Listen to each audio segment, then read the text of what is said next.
क्योंकि मोदी जो चाहे वो कर सकता है। ये हमारे पाकिस्तानी ये मोदी के गुलाम है। इनके कारोबार भी पाकिस्तान के, हमारे इंडिया में है कारोबार इनके पाकिस्तान में कारोबार तो नहीं है।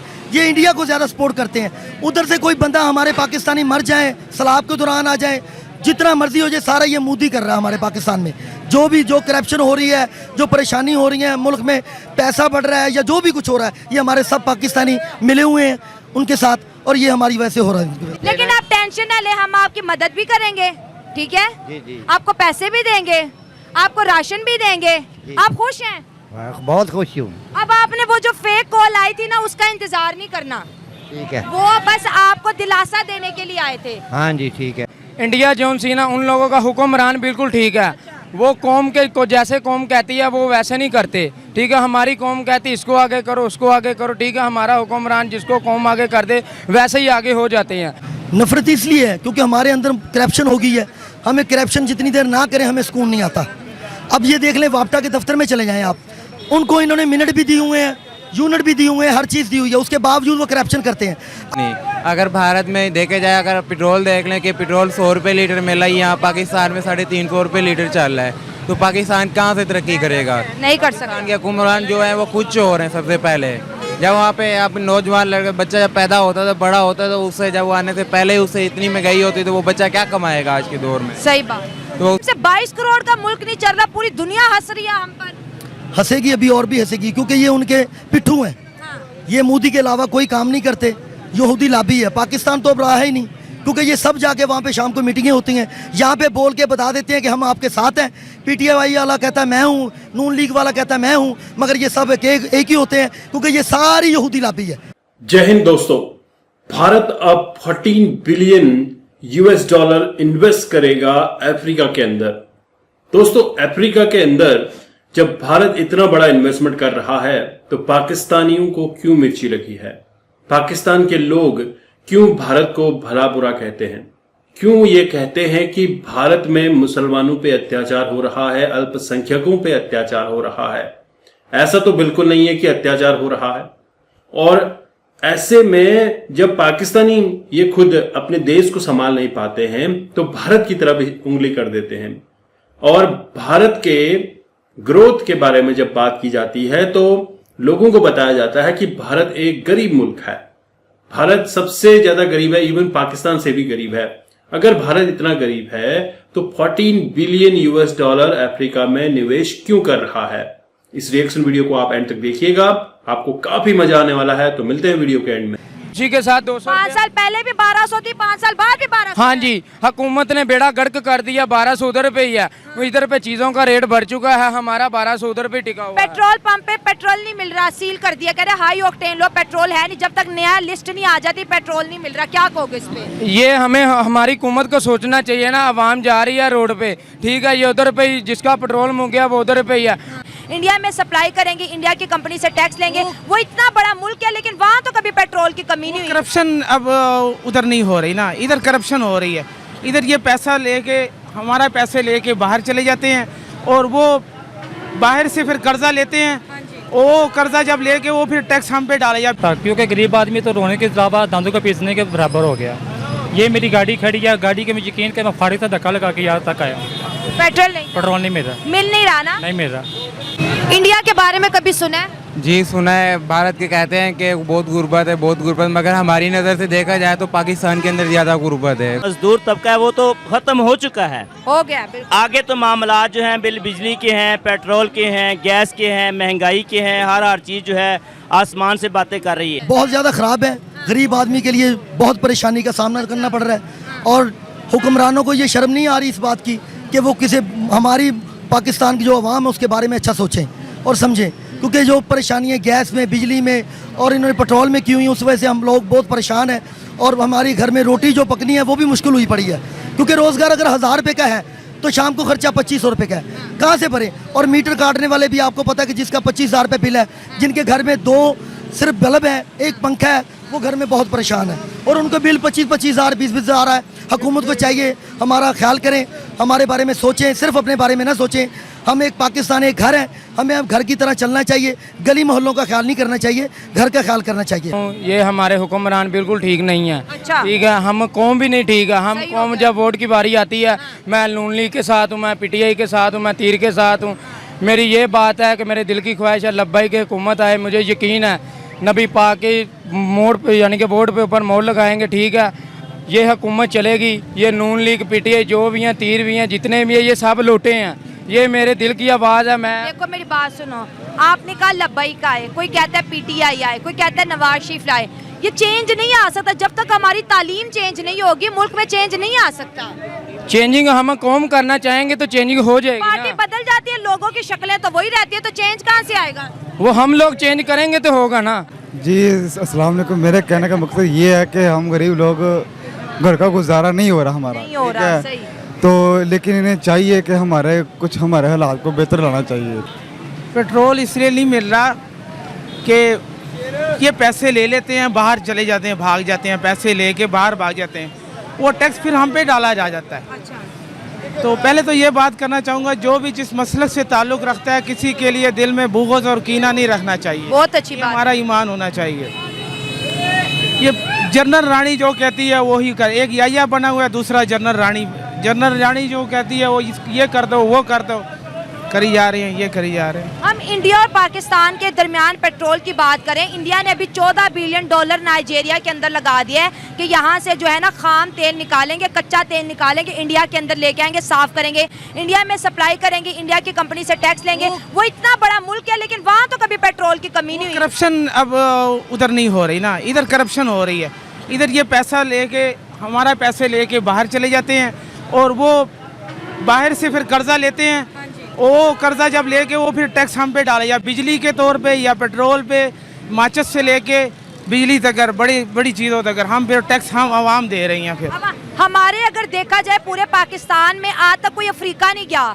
अफ्रीका इतना ज़बरदस्त कंट्री है, लेकिन इंडिया वहाँ जा रहा है, अभी से इन्वेस्टमेंट कर रहा है। तो पाकिस्तानी क्यों नहीं कभी अफ्रीका गए? पाकिस्तानी जब ऊपर वाला माशरा ठीक, हम ठीक हो जाएंगे, सबसे पहले मैं ठीक हो जाऊंगा तो हालात बिल्कुल ठीक हो जाएंगे। ये बात से मैं एग्री करूंगी, हर चीज़ हुकूमत पे डाल देते हैं। तो मेरी 1100 रुपये दिहाड़ी है। मैं आप थोड़ा हर शो पे आ रहे हो, थोड़ा पीछे हो जाओ, पीछे हो जाओ। मैं मजदूर हूँ, मजदूरी करता हूँ। 1100 रुपये दिहाड़ी है मेरी। 100-150 की मैं 22 से रोटी खा लेता हूँ, बाकी 900-950 रुपये बचता है, ठीक है ना। घर जाता हूँ, मम्मी कहती है कि बेटा चीनी लेके आओ, दूध लेके आओ, आटा लेके आओ। 190 रुपये किलो चीनी हो गई है आज से। कुछ 210 का रेट है, 210 रुपये आज का रेट है। तो आज से कुछ 8-10 साल पीछे चले जाए तो 60 रुपये किलो, 65 रुपये किलो चीनी मैं अपने हाथों से लेके आता रहूँ। अब मैं शाम को चीनी ले गया, आधा किलो चीनी भाई से लिए, तो उसने कहा भाई 105 रुपये बने। मैंने कहा भाई ये क्या हुआ है? कहता भाई चीनी का रेट बढ़ गया है। मैंने कहा यार भाई ये तो नहीं होना चाहिए। कहता यार ये क्या, हम क्या कर सकते, हुक्मरान ही हमारे ऐसे है। फिर भी मेरी गुजारिश है हमारे हुक्मरानों से कि वो बदले थोड़ा सा। मैं क्या, जितने भी गरीब लोग हैं वो तो अपनी खुदकुशी करने के बाद मजबूर हो गए हैं। भारत ने नाइजीरिया के अंदर $14 बिलियन की इन्वेस्टमेंट का ऐलान किया कि हम वहाँ से कच्चा तेल निकालें। ये कुछ भी नहीं होगा, इधर कुछ नहीं होगा, यहाँ कुछ भी नहीं होगा, यहाँ सब चोर हैं। मैं रिक्शा ड्राइवर हूँ, मैं सुबह का निकला हूँ, अभी तक मैंने कम से कम 1000 रुपये का पेट्रोल साल लिया, 250 रुपये मैंने पकड़ा है। इसका तो कुछ भी नहीं है। ये तो हमारे से ज़्यादा गरीब हैं, ये खुद चोर हैं। इनको सोचना चाहिए गरीब आदमी क्या करे। कभी ज़िंदगी में कभी सोचा नहीं था कि औरतें कभी काम पे बाहर जाएंगी। अभी यहाँ औरतें भी बाहर काम पे जा रही हैं। घर में किसी की ज़रूरत पूरी होती हो तो औरत कब क्यों जाए। मैं यही कहना चाहूँगा कि ये औरतों को घर से रहना चाहिए, हुकूमत को सोचना चाहिए कि गरीब आदमी का एहसास करें। चलिए विमेंस काम कर रही है, वो आपको सपोर्ट कर रही है, घर नहीं चल रहा तो वो बाहर निकल रही है, अपने बच्चों के लिए रोजी कमा रही है।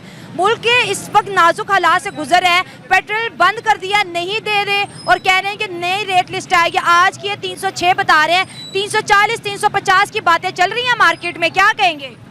यही कहेंगे कि इन लोगों का फिर भी कुछ नहीं हो सकता, क्योंकि गरीब आदमी तो रोने के अलावा दांतों को पीसने के बराबर हो गया। ये मेरी गाड़ी खड़ी है, गाड़ी के मैं यकीन कर मैं फाड़ी से धक्का लगा के यहाँ तक आया। पेट्रोल नहीं मिल रहा, मिल नहीं रहा ना, नहीं मिल रहा तो क्या करें। पेट्रोल नहीं मिल रहा तो अभी भी नहीं काम हो सकता, सुबह भी नहीं होगा तो कुछ भी नहीं होगा। अभी मैं सोच रहा, अभी मैंने यूनाबाद के पास जाना, कल कैसे जाऊँ? नहीं जा सकते। दोस्तों मेरे साथ भी ऐसा हुआ, मैंने कहा मैं अपना टैंक फुल करवा लूं, वो कह रहे पेट्रोल मिलना नहीं। मैंने वजह पूछी तो कहने लगे कि जो है ना नया रेट लिस्ट आएगा आपको नहीं मिल सकता। के आज के दौर में जहाँ पे महंगाई है, अगर 25,000 भी सैलरी हो तो उसके घर का चूल्हा नहीं जलता, नहीं जल सकता। 25,000 तो बिल आ रहा है। बिल आ रहा है 25,000 से, तो वो अपना पेट्रोल डलवाएगा, अपनी शॉपिंग करेगा, बच्चों को देगा या वो घर में चूल्हा जलवाएगा। तो 25,000 से तो कुछ भी नहीं है। अगर भारत में देखा जाए तो ये 25,000 ज़्यादा है भारत में। तो मैं यही कहना चाहता हूँ कि हुक्मरानों को कि पाकिस्तान के अंदर जो है ना, जितनी महंगाई की हुई है ये कम की जाए। तो दोस्तों, आपने इस रिएक्शन वीडियो में काफी कुछ देखा कि पाकिस्तान में पेट्रोल की जो डिमांड की जा रही है नए रेट्स की 340 रुपए पर लीटर। दोस्तों, अगर पाकिस्तान में 340 रुपए लीटर पेट्रोल हो जाएगा तो पाकिस्तान की आवाम क्या खाएगी, किस तरह से अपनी दिनचर्या चलाएगी। दोस्तों, पेट्रोल मिलना मुश्किल हो गया है। लोग धक्के मार के अपनी गाड़ियों को एक जगह से दूसरी जगह पहुंचा रहे हैं।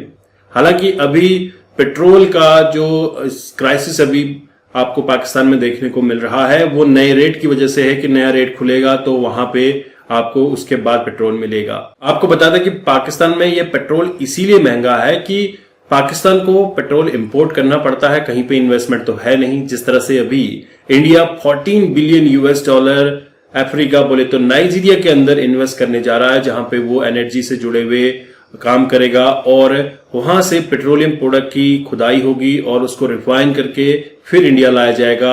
इससे नाइजीरिया के लोगों को जॉब मिलेगी, इंडिया की जो कंपनीज हैं उनको काम मिलेगा और इंडिया में जो कलेक्शन है टैक्स का वो भी बढ़ेगा और इससे हमारा देश काफी तरक्की कर सकता है। अफ्रीका के अंदर इंडिया टाइम टू टाइम ऐसे इन्वेस्टमेंट करता आया है। आपने देखा G20 में जिस तरह से एनर्जी और रिसोर्सेस एनवायरनमेंट पे जोर दिया गया, उसी का नतीजा है कि अफ्रीका के अंदर इतना बड़ा इन्वेस्टमेंट इंडिया करने जा रहा है। जहां पे पाकिस्तान के लोग भारत को गुर्बत वाला देश बोलते हैं, गरीब मुल्क बोलते हैं, तो भारत किस तरह से G20 में एक वर्ल्ड लीडर बन के उभरा है और दूसरे देशों में जाके इन्वेस्टमेंट कर रहा है, दूसरे देशों में इन्वेस्टमेंट करके अपनी कंपनीज को वहां पे स्टैब्लिश कर रहा है। अगर हम बात करें इंडियन कम्युनिटी की, तो इंडियन कम्युनिटी पूरी अफ्रीका में फैली हुई है। जगह जगह पे इंडियन कंपनीज आपको देखने को मिलेंगी, टाटा की कंपनीज वहां पे देखने को मिलेंगी। कई जगह पे तो आपको टाटा के जो गाड़ियां हैं वो भी वहां पे देखने को मिलेगा। आईटी से जुड़े हुए प्रोडक्ट वहां पे देखने को मिलेंगे। टाटा कंसल्टेंसी सर्विसेज ऑलरेडी वहां पे एक्टिव है। इंडिया की आईटी कंपनीज वहां पे काम कर रही हैं ताकि अफ्रीका को एक बूस्ट मिल सके और अफ्रीकन कंट्रीज को चाइनी चंगुल से छुड़ाने का भी एक मसौदा है कि अफ्रीका में इंडिया इतना बड़ा इन्वेस्टमेंट करने जा रहा है, अफ्रीकन कंट्रीज को अपना दोस्त बनाता जा रहा है। और ऐसे में पाकिस्तान में जो गुर्बत है, पाकिस्तान के लोगों को बिजली के बिल बड़े बड़े पकड़ाए जा रहे हैं, बिजली के बिल नहीं देने पे सीधे बिजली काट दी जा रही है। और ऐसे में जो लोग एक नॉर्मल पैसा कमाते हैं, जिनकी सैलरी 20,000 30,000 रुपए है, वो किस तरह से अपना घर चलाएंगे, किस तरह से पेट्रोल भरेंगे, किस तरह से अपना ग्रोथ कर पाएंगे। बहुत जल्द आपको फूड क्राइसिस के बाद पेट्रोल क्राइसिस भी देखने को मिलेगा। लोग वहां पे पेट्रोल भरने के लिए लाइनों में खड़े थे लेकिन पेट्रोल नहीं मिल पाया और यहाँ पे जिस तरह से पेट्रोल महंगा होने की उम्मीद है, मुझे नहीं लगता कि अगली बार कहीं पे लाइन लगने वाली पेट्रोल पंप पे। और पाकिस्तान में जिस तरह का हालात बन रहा है, मुझे ऐसा लगता है कि पाकिस्तान बहुत जल्दी गर्त की तरफ जा रहा है। इवन तो गर्त में तो चला ही गया है लेकिन इसे उठने में टाइम लगेगा और पाकिस्तान की कंडीशन तभी ठीक हो सकती है जब वह भारत के साथ अपने रिलेशन अच्छा करे। और भारत के साथ रिलेशन तो उसके अच्छे होने हैं नहीं, क्योंकि उसे भारत से हमेशा दुश्मनी का जो एक मुहिम चलाई है वो उसकी बरकरार रहनी चाहिए। मजहब के नाम पे देश बना और फिर मजहब के नाम पे इन्होंने हिंदुस्तान में अलग अलग समय पे अटैक्स करवाया, जिसके चलते आज हिंदुस्तान अपना ग्रोथ करता गया और पाकिस्तान गर्त में जाता गया। आई होप आपको यह रिएक्शन वीडियो काफी अच्छा लगा। मिलते हैं अगले वीडियो में, तब तक के लिए थैंक यू। जय हिंद, जय भारत।